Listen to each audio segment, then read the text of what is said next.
কবিতার শিরোনাম আমি কবর হতে বলছি।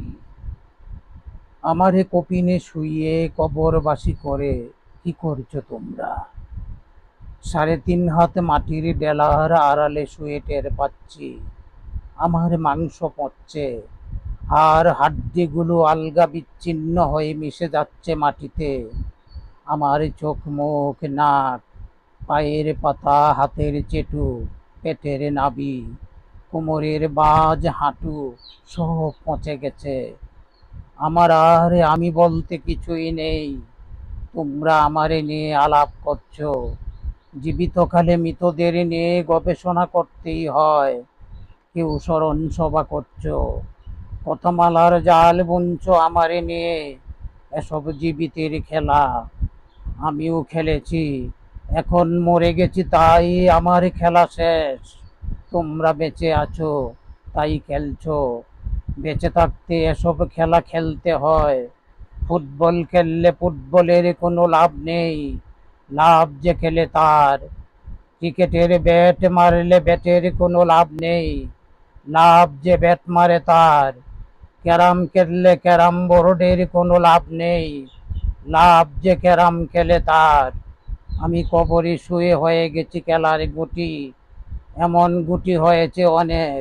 রতি মহারথীও, পীর দরবেশ, চোর ছেচর, কবি গায়ক নায়ক, নেতা আমজনতা, সকলকেই মরে কবরবাসী হতে হয়।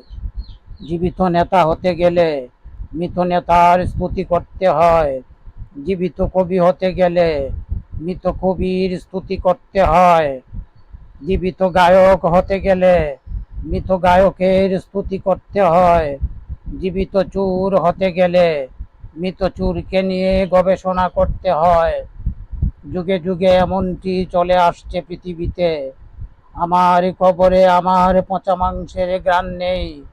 পচা চোখ, পচা নাক, পচা ঠোঁট, পচা হাত, পচা পা কিছুই নেই। হাড় হাড্ডিও মিশে গেছে মাটিতে, পচে মাটি হয়ে গেছে। কাপনের কাপড় বাঁশের ছাদ আমার শরীরের সমস্ত রস চুষে কেবল জেগে আছে কবরের দুর্বাঘাস। আমার আর কিছুই অবশিষ্ট নেই। তবু তোমরা আলাপ করছো আমাকে নিয়ে, গবেষণা করছো আমাকে নিয়ে, গল্প লিখছো আমাকে নিয়ে, কবিতা লিখছো আমাকে নিয়ে। আমি কেন আত্মহত্যা করলাম গবেষণা করছো তা নিয়ে। জীবিতদের এমন গবেষণার বাতি নতুন কিছু নয়, যুগে যুগেই চলছে। আমিও রবীন্দ্রনাথ পড়েছি, নজরুল পড়েছি, সুকান্ত পড়েছি, পড়েছি আদি যুগের মধ্যযুগের কবিদের জীবন গাথা। জীবিত পণ্ডিত হতে হলে এসব জানতে হয়, এসব পড়তে হয়।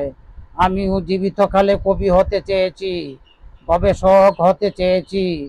জীবিত কবি হতে গেলে মৃত কবির স্তুতি করতে হয়। জীবিত গল্পকার হতে চাইলে মৃত গল্পকারের স্তুতি করতে হয়। কথার খোরাক পেতে হয়। আমিও তাই চেয়েছি, এতে মৃতের কোনো আসে যায় না।